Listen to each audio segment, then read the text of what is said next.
Shalom pe sengo lisusu ya kokutana na kati ya chaîne biso évangéliste Elonga TV tolobaka awa pena mingi na la scène doctrine nde tovandisa mi na kati ya doctrine ya ba enseignement ya ba apôtre ba évangéliste nde atozwaka. Mais je ne suis pas seul sur ce plateau, je suis avec l'homme de Dieu, l'évangéliste Elonga.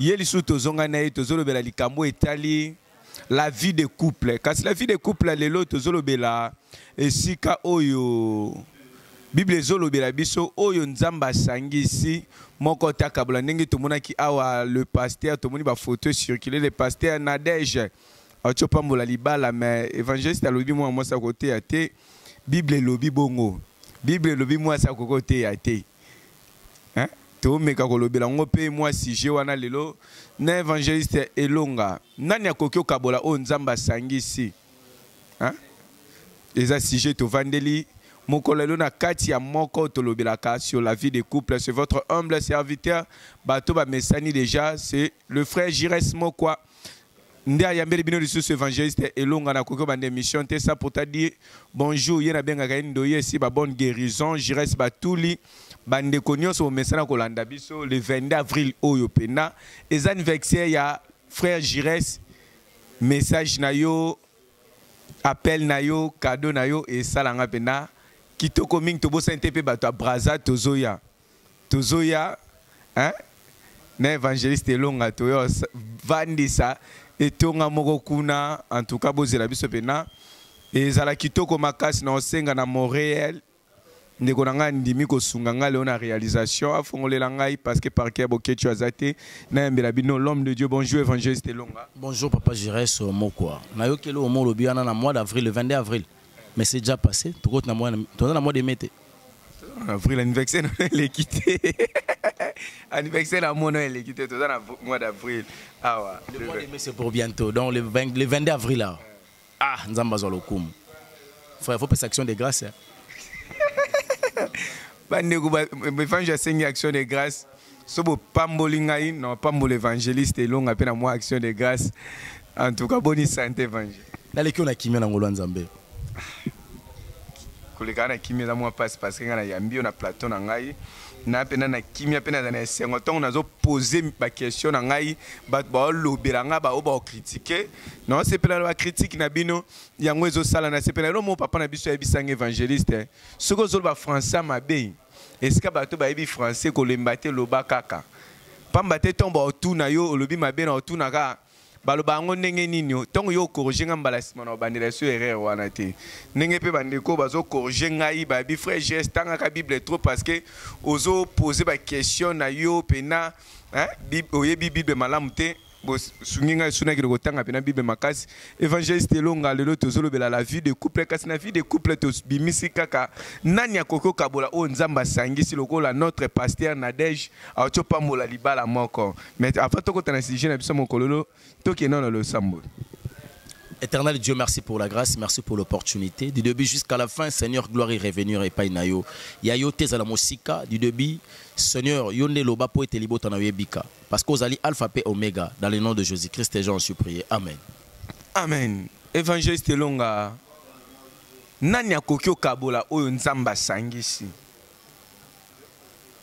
Mais, tout le monde dit par exemple, yo po lingi ba basbati ate metomoni Bible lobi moi si yondo loba ki ngana défendaki hein ba commentaire pe yaki to moni pe ba chaîne ebele ba ju débat wana pe ba pasteur mso ba pesi bino ba devoir hein to luke mission to yela yo mona devoir ba pesi bino bo memela bango malgré pe to moni pe ba yaki na ba pantalon mso pe na ba émission ngo mais évangéliste Elonga to moni pe le pasteur Nadège a pamboli mariage moni ngo ndengeni libala bongo za kitoko.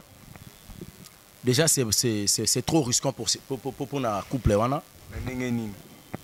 bénédiction Angela Bassi. Déjà, on a évité. Bon, on arrive déjà vers la fin du monde. Les hommes bala liboso témoin moi ça pambola libala. Ba pambola yé pas marié, azam moi ça pasteur ba consacré pe pasteur na yebi ko yebi ngo. Ba consacré par notre papa Roland Dalo aza pasteur ce qui a pamboli libala mabeni neza na kati wana Le mariage doit être honoré de tous. La première personne qui doit bénéficier de l'honneur est Nzamba Lola. Comme éternel Dieu, nous avons mérité en gros. Parce que le mariage est une institution divine. C'est lui qui est le patron du mariage. Le mariage est ici à volonté parfaite de l'éternel. Moi, ça ne pas mon mais évangéliste Elonga, moi ça ne pas mon est-ce qu'il y a toujours obligation bakende kopambola libala na kati ya église? Non, c'est pas une obligation. Bape bakobala na bango, basuki na bango na commune. Église ezalaka juste témoin. Topambola babalani. Donc ngai mosala nzambe nazo pambola nde babalani, na pambola na libala na bango sur la terre. Il y a des choses qui se fait, ba volonté ya bato koki ko sangana, ba sangisi pe kindoki. Mais tant que bato bayaka epa ya nzambe à travers ba serviteur de l'Éternel, nde doya kolongola biloko mosusu, par exemple ba maladie héréditaire elongwaka. Parce que soki moto alingi akende kozwa bénédiction nuptiale dans la église. La première des choses, il faut couple wana na couple avant couple ba na fa ba délivrance. Ceux qui si processus sa délivrance, comme ce qu'on a droit à kocha bango maboko koloba ke kola pambola bango kocha maloba likona bango, lokola nganga nzambe et puis église ali ko bima témoin ya libala wana. Donc toroki ko sala ngo même libanda ya église, eza problème te. Donc église ya lokola témoin ya libala wana. Mettons ba yebisa biso que le mariage doit être honoré par tous. Ba nani ngo sengeli bazala o ba sengeli ba honorer libala wana. Non, le mariage doit être honoré de tous. C'est l'ingélo banzamba zala honoré, et banganzambe église zala honoré, famille zala honoré, l'État yamboka on n'a pas zala honoré, na babala ni bango pe faut pas zala honoré. Na babala ni bango bazala honoré. Mais tu es quoi si je n'habite pas mon lolo nani oyo esengeli akabola o nzamba sangisi parce que lobi église ya ga lokola témoin nzamba sangisa kalibala tango nini pona oyo nzamba sangisi moko ta ko kabola yo. Le choix parfait de Dieu ezarani eza je reste moko alala kinkolo attiré Naomi na pandia je reste moko apesier je reste mais pour apesa yo et c'est un gérer sa beauté na famille oh Naomi a beauté na famille oh au fur et à mesure le temps quand le moment arrivera à permettre beaucoup tana na beaucoup tani na bino eloko liboso yo retrouver c'est la paix eloko mi balé pas retrouver c'est la paix donc bino mbalé bokozwa kimia moko au sentir pendant que ça c'est la personne ou azali choix ya nzambe azali volonté divine. Alors na niveau wana tango bato bakomi proche ya ko balana moto sangisi bango za nzambe. C'est que Dieu a uni que personne ne les sépare. Pour nous, donc ni la volonté des hommes, ni la volonté de Satan, ni la famille. Alors, ce que moni bato bakomi ko kabouana, mingi faut que yeba. Parce que le divorce est pas ya chrétien en mariage où ils a ici la volonté parfaite ensemble, ils la kan avoir moko ya liwa. Mais ce qui mariage et salemaki n'avoir ou bien la volonté permissive. Seigneur a koyi ko kabola bino à travers les hommes, à travers les circonstances beaucoup kabwana. Seigneur ko kabola bino à travers les circonstances wana mobali ko kene moi c'est pas qu'il babala na bango.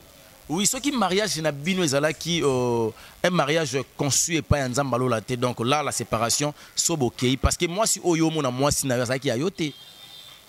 Le mariage est comme un conçu et pas un zambalo la lolengeni parce que le lot ba tout le mariage et belé zo ma peine à quatre tonga lobi ba kabwani mosala nzambe mutatia ki ba maboko. Est-ce que mariage wana to mosala nzamba tia ki ba avatia ba maboko tuna ki nzambe réellement est-ce que libalo na ina pambola ezali pena libala yondo sengi ngana sangisa yango. La plupart des mariages où ils ont béni dans l'église, les pasteurs ont attendre tout dans nzambete. Pour na bango c'est une bénédiction. Pour ça témoignage que l'église n'a pas pu tobali saka. La plupart tout dans nzambete. Ozomona. Donc tant moi si ayena mobali na yeto mobali ayena sert ayeko senga église est bénir bango parce que ba partif na bango pasteur aroboyate. Pour na yeza honneur bana ba honorer a kopambola. Mais ndenga pamboli sanka tout dans nzambe il faut ayeba ke akoti siko na mukumba kolandela bango. Alembate par rapport. sikoyo ntango apamboli amoni ke peut-être ayokaki kaka esengo surtout bapaster mikolo na baetonga bakomaka ani obokobala na église na ngai no mabale ekelimbama sikoyo amoni mabale ye tika topambola libala après atanke mosala nzambe asepelai na mposa libala ye na etonga na ye amoni ke mobali na mwasi oyo babalanaki compatibilité peut-être nzambe alakisi ye ke libala oyo pene ezalaki yango te ya mosusu abalisa ye kaka na sentiment bamona église na ebalisaki sikoyo yo remarke ke eza yango te na temps wana mpe mosala nzambe aza na capacité ya kokabola libala wana il n'a pas droit lolenge nini touti komona bato ya message ya Branham awa mosala nzambe akaboli libala baye babalani bakabwanaki bakaboli yango non babranamiste baza bachrétien te mpona bango na doctrine na bango eza nango normal pasteur akobeni tout comme pas koza décision bibo kabona mpona moni esimba te pasteur ape aye nde tomoni epa na bango esalemi te balongoli moto alliance pasteur asambeli mariage esili epa na bango eza normal na doctrine na bango epa na biso na christianisme c'est pas permis na tuna ndeko moya Branham ayi bango mpe baza bachrétien jusqu'à bachrétien baza bachrétien mais bato nde bapesa bango kombo ya babranamiste batuka nde ka yo mpe ka obengi bango ye frère wana aleki dioka aleki baroute bino nde bobenga bango babranamiste ndeni tobenga bango bongo ebani ndeni bango bato bayebi biso babrochure biso topesa bango babrochure bango likamuke boya wili likamuke boya wili likamuke ya wili tolobani mais évangéliste Elonga soki olobi mosala nzambe aza na pouvoir ya kokabola te oyo nzambe asangisi mosala nzambe na asangisa bango ezalaki ye mo mosala nzambe te mosala nzambe asangisa te nzambe moto asangisa bato mosala nzambe aye témoin à travers mosali na ye aza comme témoin ke oza témoin mais eza te ke yo mosangisi nzambe asangisa ye bango avant yo yeba bango si omoni baye kobetelo lisolo ya libala po pambola seke nzambe asi basanganaki mais siko soki témoin wana babi bapesi bino pouvoir oyo bokangi na se ekangami likolo yango bapesi bino ta évangile bapesi biso pouvoir ya kokanga na likolo mpe na se to mpe na se mpe na likolo ezalaka pouvoir nini non ngai nde naotuna mituna il faut lire la Bible évangéliste ezela totanga te so na yeso tanga ngai nayebi yo oya toya na Bible ntongo bapesi yo pouvoir ya kokanga na se na ya kokanga likolo mais ntango okangi oyo nzambe asangisi asangisi à travers na nzela mosali na ye siko so mosali na asengi nzambe ke oyo ngai nakangisaki nayaki lokola témoin nzambe okoki okabola yango te tomona mpe awa ebembe mwasi na mobali babalanaki balatanaki baalliance mwasi akufi mobali ube mobali akufi mosala nzambe aye akaboli bango abi relation moko te eza esusu entre moto akufi na oyo aza na bomo alongoli oyo akufaki alliance alongoli mpe oyo aza na bomo ya alliance akaboli bango mais nzambe kaka moto asangisaki nayebi te bokaboli nini yo oloba ntango deja moto asa akufi moto akaboli yango eza pasteur mais babi tokokabwana te kino liwa ekosani ekokabola biso kasi akaboli écoutez liwa akaboli bango siko mosala nzambe ayesu kokabola bango mpo nani écoutez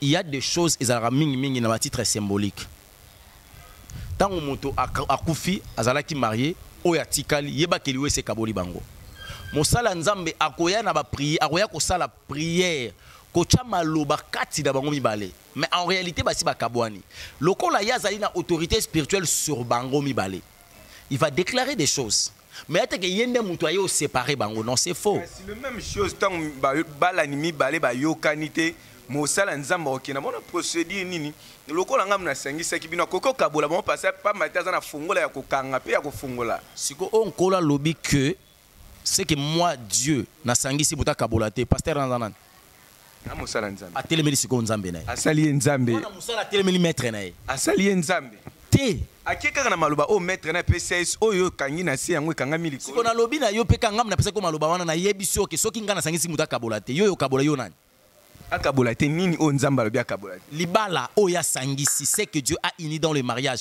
que personne ne le sépare parce que fungola oyo bapesi mosala nzambe oyo afungola bapesaki efungola te po akenda kokanga kofungola mabala bato oyo nzambe akangi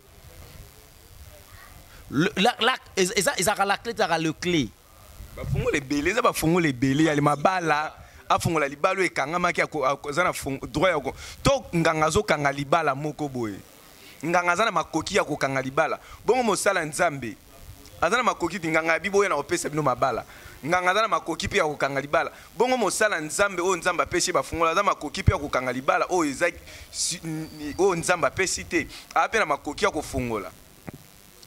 Jures mosala nzambe ana makoki ya kofungola moto bakange pa ya satana. Mosala nzambe ana makoki ya kofungola bénédiction ya moto oyo ezali bloqué na kati emprisonnement satanique. Mais il n'a pas le droit ni la capacité, il n'est même pas habilité. Il y a aucun kofungola mariage oyo nzambe akangi. C'est basala nzambe ba limité.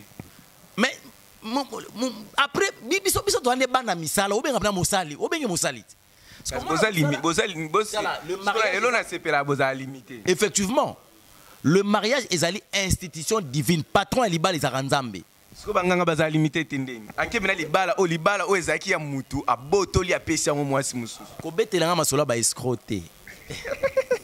Est-ce qu'on a n'engeni parce que je parle de Jésus-Christ, on a pas escroc. Kasi ya kei libalo ezalaki ya mwana nzamba botolier. Libala mwana nzamba satana aussi mbate.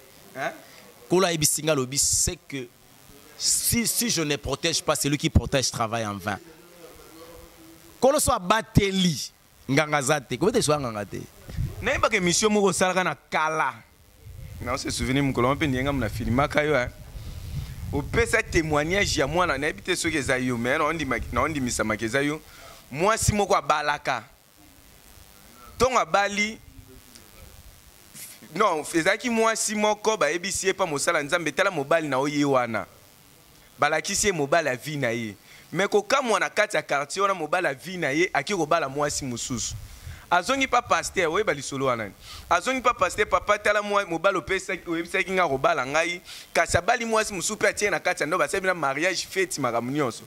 Mosala nzamba abi onga nzamba ko singa ndeni. Azongi na mabondeli nzamba confirmer ka mobali no kaka oya bali moi sa. Abali ndengeni. Tie ko sala mikolo mobali wana aye kokufela mwasi oyo abalaki azwi mwasi oyo azalaki na quartier ka koya kosunga aye kokonsole mobali wana na kati ya matanga na ye lokola papa quartier non tellement naza troublé simba na fongola ya ndako kosimbisa ye fongola ndako simba naza na troublé makambo liba bakundi mwasi kokunda bakundi mwasi yo simba ka fongola chambre na ngai ti te sunganga lambela bongisela nga bilo ti aye ko bala mwasi wana omoni te ke ezaki libala susu mwasi wana ezaki nzela na ete mwasi wana nde sengela kaza na kati ndeni mosala nzambe wana pambola ki libala o ezaki ya mwasi mususu na bandelo yebiso ke basala nzambe bele ba pambola mabala par sentiment parce que moi na lobi azobala sans katuna nzambe.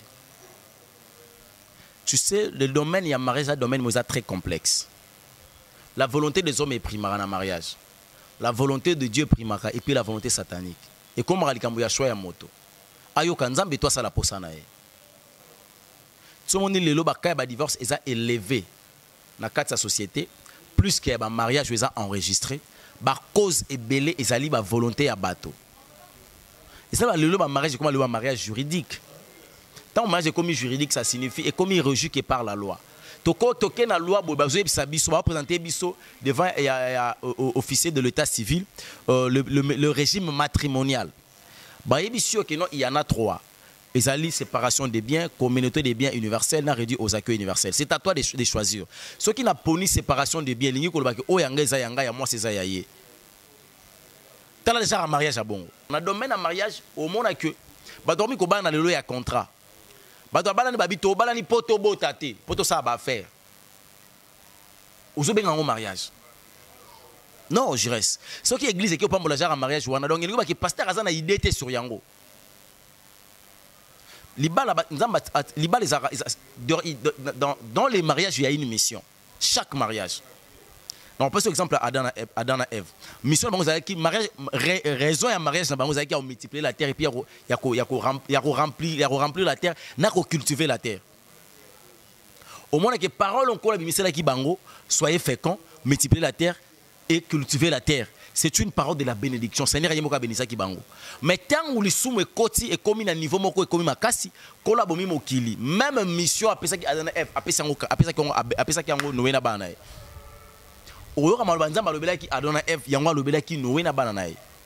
Cultiver la terre et multiplier la terre. Mais ce n'était pas le mariage, ce n'était pas le cas de mariage à Abraham et Sarah. mission ya mariage Abraham na Sarah za kinde morte na ya Adam na Ève. Au moins que chaque mariage a une mission na yango. Parce que babala il faut ba yeba mission réelle ya libala na bango et puis mosali oya ko pambola yango azala na idée sur yango. Le lezaka babala kaka. Ce qui peut muninga bali sepela kaka. Ateza libala ngo tina nganga yo sepela kaka. Ata bomi bato poka azwa libala yo sepela kaka. Ata lesaki mobala batu biliali ya poka rabala yo sepela kaka. Tellement que ba maxime et quotidien une église au kapla soki muninga bati une église. Allez-y comprendre qu'il y a plus l'esprit, il y a plus la révélation au sein de l'église, il y a plus les émotions. Voilà pourquoi moni makambo ese belé. En dehors il y a makambo tali molimo na domaine en mariage, il y a deux personnes on nzamba sala sur le plan psychologique bakoba anate. Dans un exemple, il y a 4 types de personnes sur le plan psychologique. Nous avons des sanguins, nous avons des flagellitiques, nous avons des colériques et des mélancoliques. 4 types de personnes on nzamba qui est là dans le domaine en mariage. Et ça na ba étape psychologique mususu ba kutanika ka mariage na ezana kimiate. Dans un exemple ba colérique. Ba colérique bazana ezana nature à bateau barana moi difficulté aux anator. Ba colérique barana moi problème à tort. Ba bazala kana raison. Mais sont des négativistes. Ça signifie que me ko pesa ka rapport mon ngeza bo je reste en wayaki ah bien yango jour na temps on a pesa ka mbota boera na comprendre ba comprendre ka plus dans le mal. Et puis ils sont rapides pour réprimander. Donc ce qu'on sali mabe a beta mbala moko. Pona ye toute faute est punissable. Ce qu'on balisi colérique na colérique. Devinez ce qu'on a quoi na. Et aux andeni. Ce qu'on les deux colériques en au pesi bango suna babimi na baza ici il y a des tribus. Moko muluba moko mongala. Ba on ba baza nature ba colérique. Balisa bango. Toza kuna problème ya molimo te. To benga ba démonter. Étape psychologique na bango esengati baza ensemble. Esengata so balisi colérique na sanguin za nature bato yo akana mupaya te muno so représenter za ndeko nae bakana proma secret akoso munguna simé dans le boka côté titi na chambre ngana za victime. En fait victime c'est trop dur na zo atteindre komona maman abotinga na tato abotinga tata na nga colérique maman na nga sanguin. Je ne comprenais pas pourquoi est-ce que mon père appelait toujours ma mère mutoba sentiment. Olingi ba sentiment ozamuta ba sentiment na yo comprendre que bon balé fallait pas souka na divorce. Parce que colérique a romona sanga sa muto ba sentiment yo za la kana toi tu embrasses tout le monde. Siko ya zo bengo ba logique.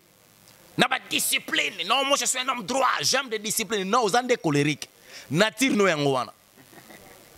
Vous comprenez? Et ça dit comme ba priorité. Siko to yeko zo ba ba flagelltique. Ba flagelltique sur le plan psychologique, ça nature à bateau alali bolali na ye bien bolamuki na tongo bien beaucoup na 11h à BBC mère à l'occasion de l'autre. Otunie nini eloroté tu es malade eloroté ozo appelle mabe eloroté nini o dérangenga ta musuba 15h 16h au monde mutasongi normal ka yemoko siko okobalisa flagelltique na colérique asa ce qu'on a posa ap tout na mutu na moko ba pese réponse mais ko coïncider flagelltique en état négatif banda colérique on doit tout na question réponse ezayate suite ezani liko fit on se comprend. Or soko obalisi sangue plus sangue ndako na ba bakeza ndako ba cool. Donc ces mecs ya o soka ye attendre de kona zati azana kimia. Moi c'est tangoye ndeko moi soka na ndako akuti mobali na bango. Hein? Asa sangue abaki mobali na ka cool. Ye pena bozala na ye bokulia en tout cas ça bien. Ndeko mobali pe soka ye attendre de kona zati akuti moi si na bango. Abaki moi ça ka cool ces mecs na biso ye soka ye ah mais mo ke wenze bosala boye article cuisine te. Parce que ba étape psychologique na bango baza sanguin. Ba mélancolique et ça gère bateau oyo azaka lo azate. Pour allo c'est tout un problème. Pour comprendre il faut soit tant enfant d'anaï. Ce sont des observateurs. Ce qu'on bali ça mélancolique plus mélancolique nanda kona ataba okufa nana oyeba. Donc ils ont une étape psychologique moko oyo koki ko fanda na batu nyoso à supporter ezaka sanguin. Ce qu'on a mené à sala biso bato à sala tous les 4 types wana. Ya bato wana. Ezaka kuma ambuté to que non la prière té moli mononté. Donc flagelltique, mélancolique, colérique, na sanguin, 4 types de personnes. Déjà mariage ko comme on a problème. To suki wana té. Et ana bato musu to loba ngo to na kati ma finga to yo kakati. Ba finga muto ba mal élevé. Moussouba finga ba mal appris. Moussouba finga ba mal instruit. Moussouba ba mal éduqué.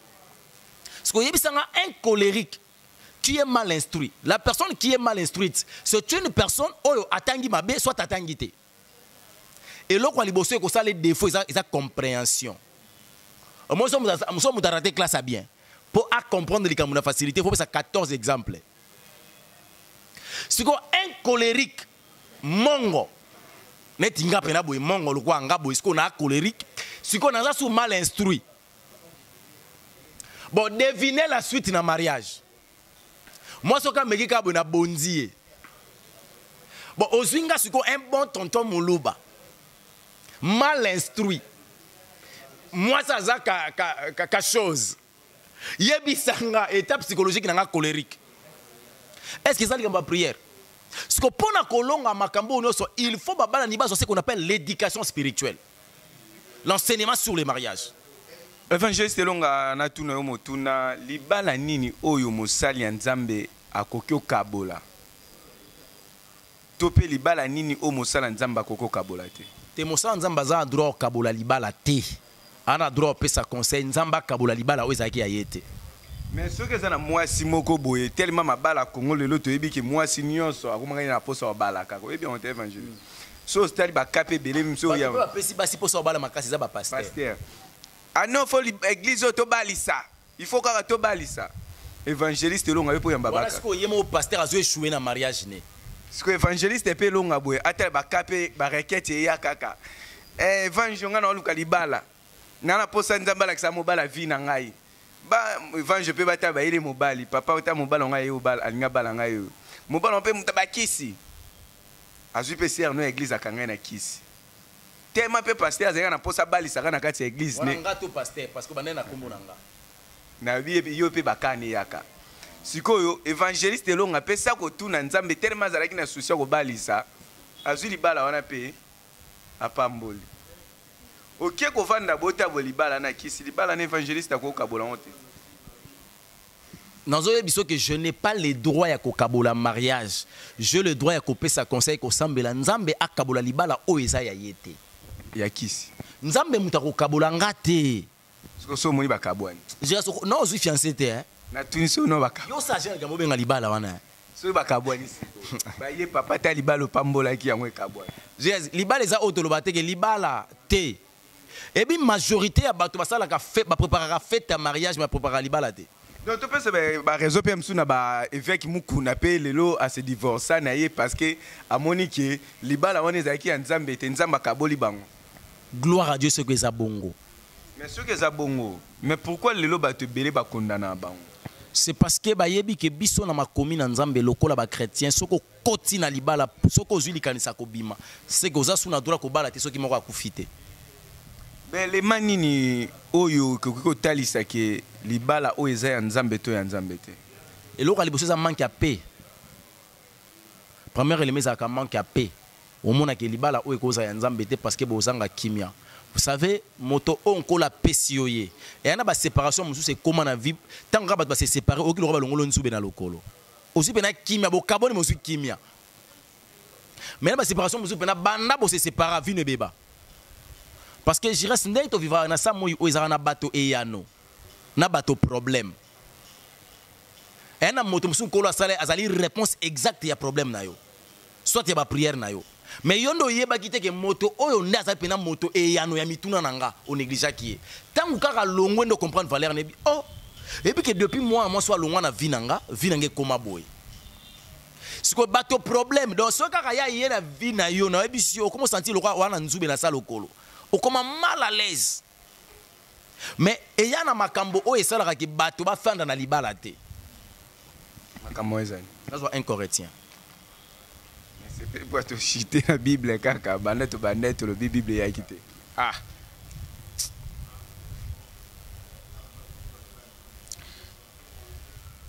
Dans 1 Corinthiens chapitre 7. Dans la première verset, nous sommes à 10.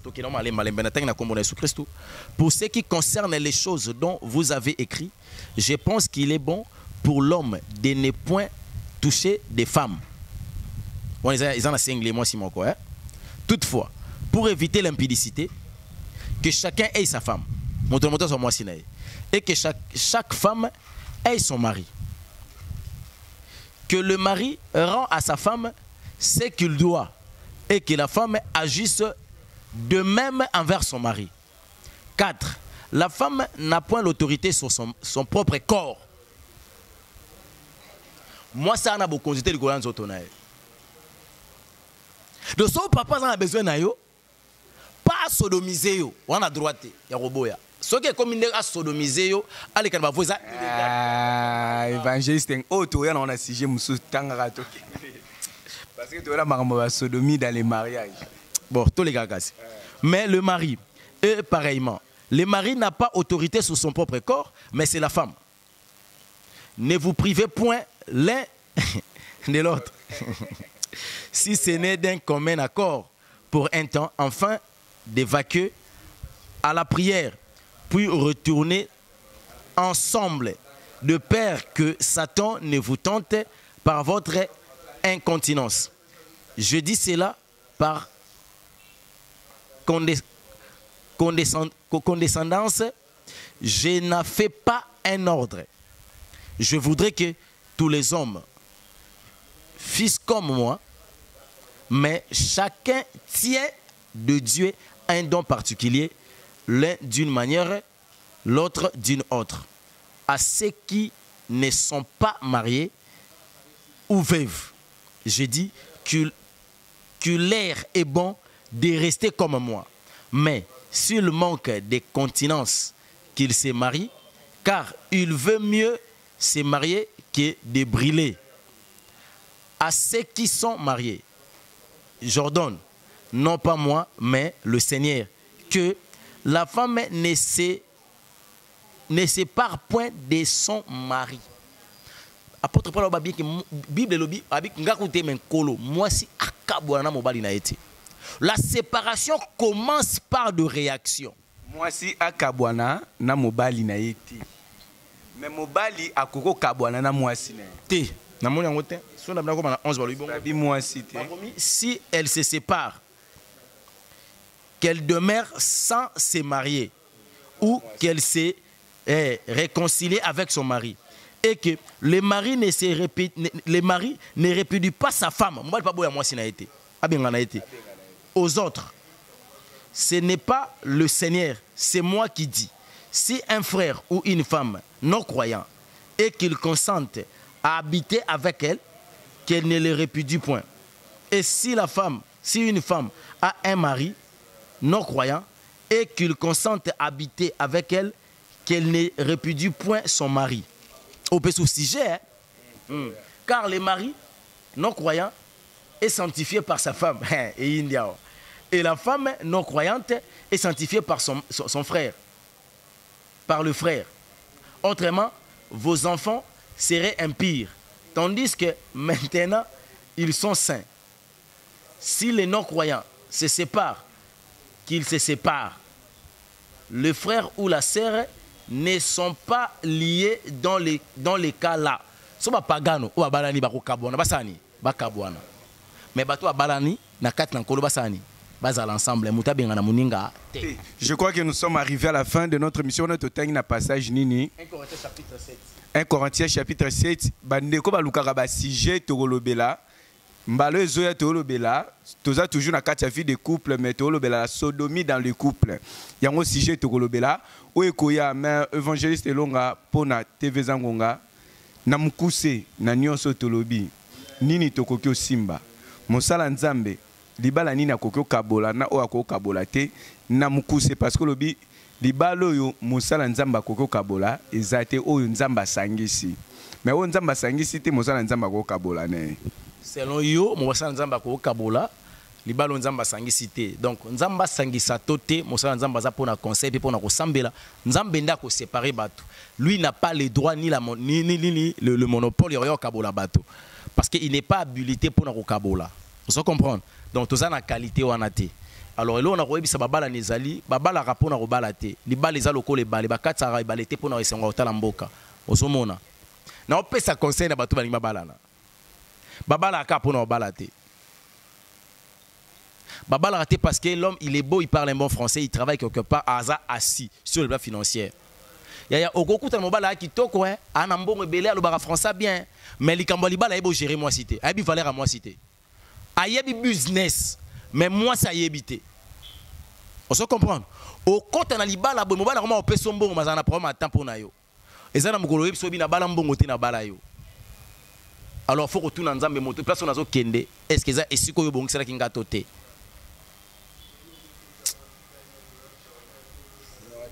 elobi nango ndeko moko nzamba pambola bato plus de 143 97 58 21 175 plus de 143 97 58 21 175. Merci, nous sommes arrivés à la fin de notre émission. C'était votre humble serviteur, le frère Jires Mokwa. Une émission le tolobela qui la vie de couple. La vie de couple, les sujets au fongoli. Tokoko banango mbalasima tozoya sur la sodomie dans le couple. Babi soki au koti na libala kobimate vandaka wana. Toko ya wana toko lobela ngo soko lo esumasi ya bombi pa bateli biso tokutani balasima. Ciao.